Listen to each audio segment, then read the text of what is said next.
দেখতেই পাচ্ছেন আমাদের পাইপ লাইনের কাজ চলছে।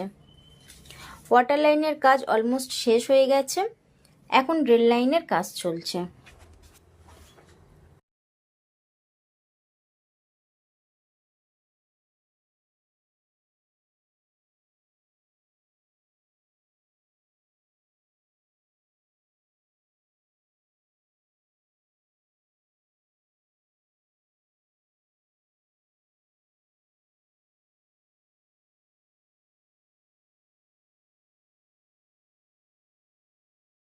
এখানে আমাদের ফার্নিচারের কাজ চলছে। এখানে সব দরজাগুলো আর ফ্রেমগুলোতে ল্যামিনেট ফিনিশ হবে, আর একটা টিভি ইউনিটও হবে, আর দুটো বাথরুমে দুটো বেসিন কাউন্টার কেবিনেট হবে।